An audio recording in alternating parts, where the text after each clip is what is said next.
Nah, berlanjut sekarang masalah cabang. Bagaimana sih hukumnya kalau orang itu misalnya sholat, lalu di pikirannya terlintas pikiran lain selain sholat? Apakah itu sah sholatnya? Jawabannya adalah sah.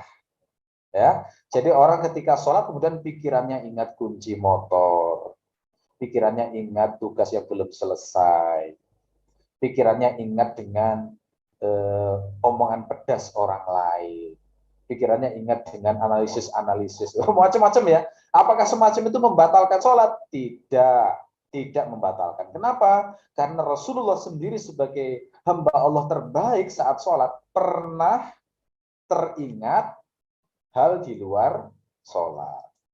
Contoh misalnya, ada riwayat Rasulullah pernah teringat emas saat sholat. Kenapa Rasulullah teringat emas?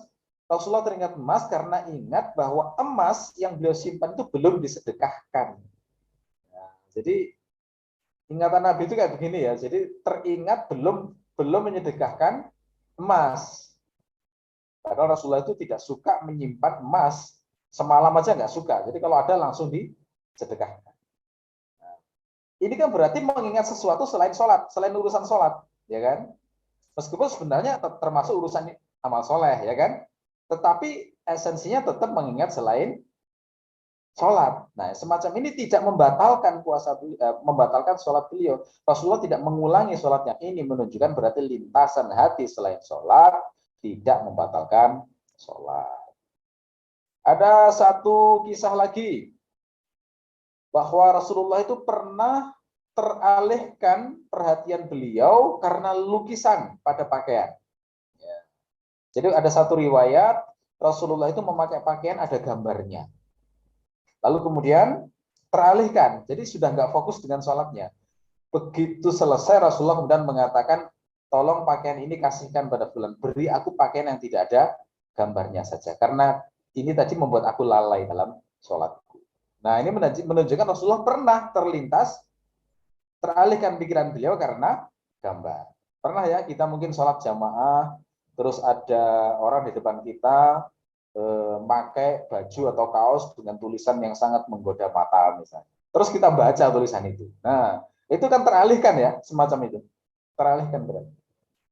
Atau kita nggak fokus karena orang di depan kita ternyata pakai kaos pendek sehingga pada saat sujud kelihatan itu bagian punggungnya misalnya. Astagfirullahaladzim. Nah, pernah ya yang kayak gitu?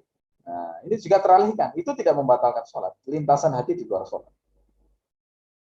Rasulullah juga pernah mendengar tangisan anak lalu kemudian mempercepat sholat. Ya, itu juga menunjukkan ada lintasan hati di luar sholat yang membuat Rasulullah itu memutuskan mempercepat sholat. Berarti mendengar suara bayi. Mendengar suara bayi, kemudian kasihan, sholatnya dipercepat. Nah, ini menunjukkan bahwa lintasan hati selain sholat itu tidak membatalkan sholat. Cuma kalau terlalu banyak, maka statusnya makruh. Tidak membatalkan, tapi makruh.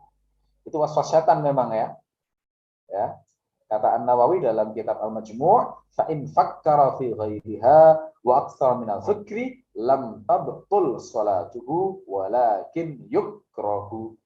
Jika dia memikirkan sesuatu selain sholat dan itu sifatnya dominan, maka sholatnya tidak batal tapi dimakruhkan.